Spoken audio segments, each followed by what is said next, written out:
Hi, boys and girls. We are going to talk this week all about how do things get built, how different structures and things around us are made. And this will help us to be thinking about making sense of that big world all around us. We are going to read an informational nonfiction story. And remember, nonfiction means that it is a true story about real people, real things. So this is also a story that is going to give us some information as we are reading about how something gets built.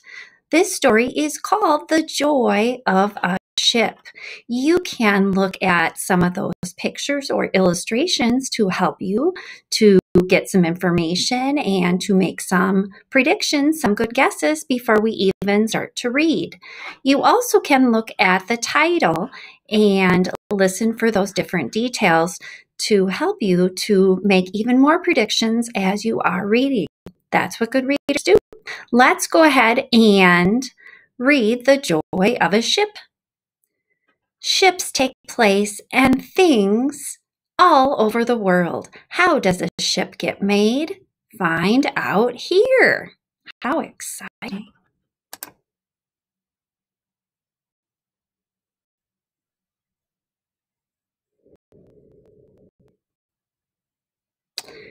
What is needed to build a ship?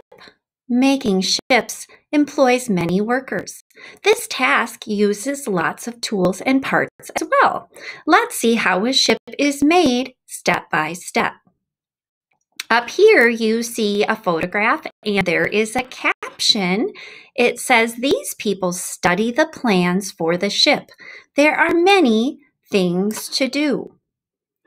So what they need to do if we want to start to do some retelling is, first of all, we're going to need some plans, and people are going to have to study the plans.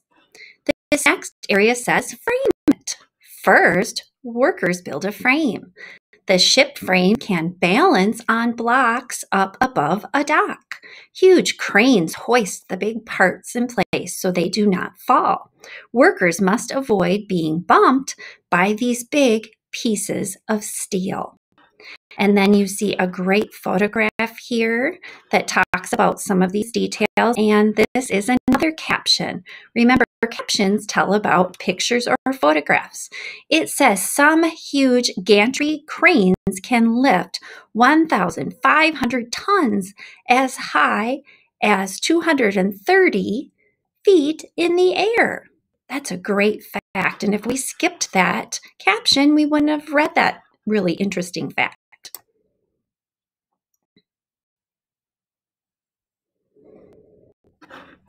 It says, sheets of steel. First, two kinds of metal are melted into steel. It boils. Hot steel flows into flat metal sheets and molds. When steel gets cold, it gets hard. The steel sheets are then ready for making a ship.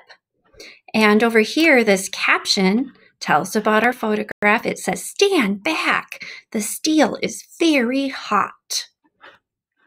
Over here, we have another photograph. It says, "A worker joins each steel section by heating the edges called joints." Most workers put on gloves and a helmet to protect their hands and head.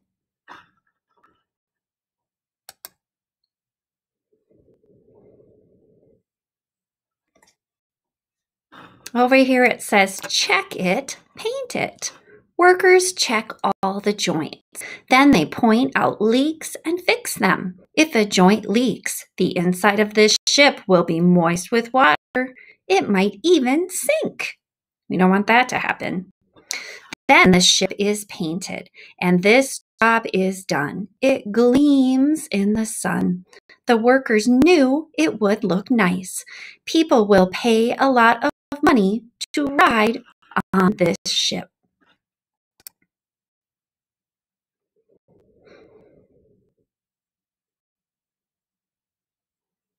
Out to sea. The people on the dock point with joy as the new ship begins the first trip. Those on the ship wave as it glides toward the open sea. And then we have some different pictures over here and some different labels for us. This is an icebreaker ship. Look at that, going through the ice. Here's an aircraft carrier and a cargo ship. And it says, did you know there are many kinds of ships on the sea? And down here, you could think about those steps that we talked about in making ships and building them. And it says what steps in shipbuilding are risky. So if you don't remember the different parts of making a ship, you can go back and do some rereading and look for those key details and important ideas. And you can tell someone the sequence of how a ship is made. And that means you can take all of the information from the story and you can retell it to someone in your own words in order. This is a very fun story, and I hope you have a good time listening to this video and also reading the story on your own.